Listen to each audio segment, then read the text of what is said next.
Hey guys, it's Sadie, and today I am taking a risk. I am putting my DIY skills to the test today. I am very nervous, but I'm also so excited because, as you guys probably know, I'm obsessed with Visco on Pinterest, just like every other teen girl in 2019. I'm going to be attempting 3 DIYs that I've seen on Pinterest, one on the back of a pair of jeans, and one on my champion shoes. So I'm really nervous for this, and I really hope that I don't mess up. I think it really adds something different to your clothes. If you have just like a pair of old jeans that you don't really like anymore, I would suggest trying to DIY them because then you're not gonna wear them anyways. So if you mess up, then like whoop-de-doo, okay? Anywho, let's get on into this video and let's see if I can actually make my clothes Pinterest worthy. I don't know, so let's go.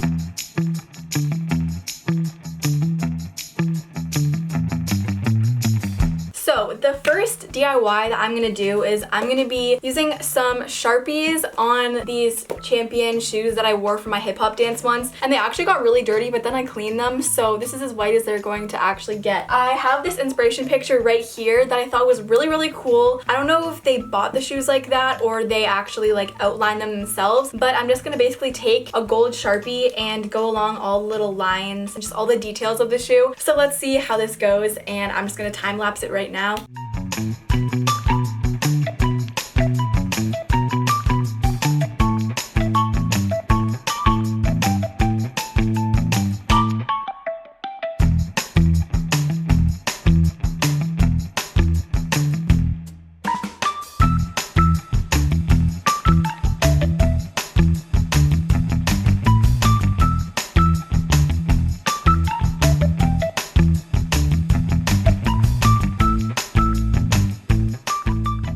I'm pretty happy about how these sneakers turned out. It was really hard to do because it has a lot of wrinkles in them because they're super old, so like it would get all bumpy and stuff, then you have to smooth it out, and then we ended up making the lines thicker, and we also changed the laces, which I think adds like a really nice element. I think they look better than what they were before because it kind of distracts from how dirty they are.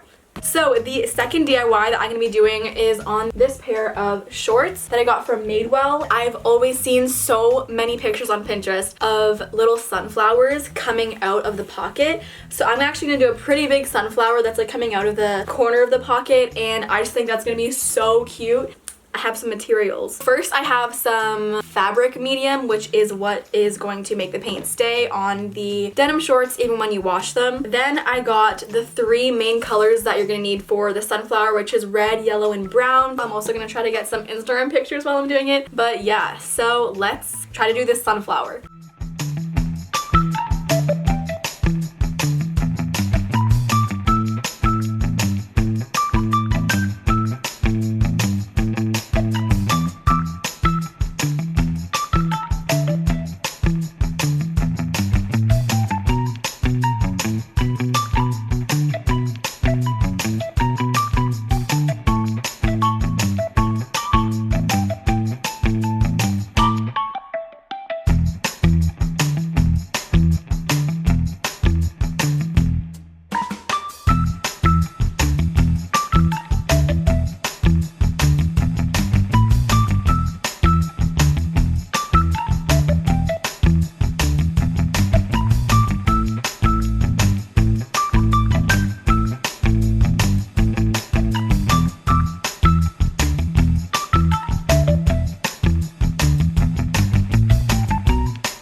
So guys, after actually not a lot of time, I would literally say that we did better on this one than we did the shoes. The shoes were kind of hard, like I'm not even gonna lie. I am so happy about how this turned out. This is the finished product. I took a lot of inspiration from that exact photo and I just added like some little brown tints and stuff, and it just makes your shorts a little bit unique. So I would definitely suggest trying this more than the shoe one. Like the shoe one kind of worked out, but this one definitely I would say worked out. And the next thing that I'm going to do is just 2 little kind of like almost patches on my jeans. So I'm gonna make it look kind of like patches. First, I'm gonna paint a smiley face, just a regular smiley face on one of the pockets. Then I'm gonna paint the other pocket with this. this sign, which is I love you in sign language and also rock on. And we also just took some really good Instagram photos, so I'm happy about that. And let's get into the last DIY. Okay, so I just printed out this, which is kind of the same size as the bottom of this, which I'm gonna use to trace the smiley face out. I'm just basically gonna trace this with a pencil, and then we might do Sharpie or we might do paint on the outline. I don't know yet, but we're just gonna see what happens. So let's get to it.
So guys, the last DIY is done. I think it's so freaking cute and like unique and just, you know, quirky. That's basically what I can describe it as. They're nice and clean, and we did have a little bit of smudge there, so that was a little bit of a emergency that we had to take care of. We just put some water on it and the paint came out right away. They just seem so like clean and precise, which I was not expecting. So I'm super happy about this and all of the DIYs. These you just can't really look too close up at, so I would definitely recommend doing this on a newer pair of shoes or just not doing it at all. So that's going to be it for this video. I know it's super different. I don't usually do DIYs, but let me know down below which one was your favorite or which one you're going to try out. And if you do try it out, make sure to send me photos. I love you guys so much, and I will see you in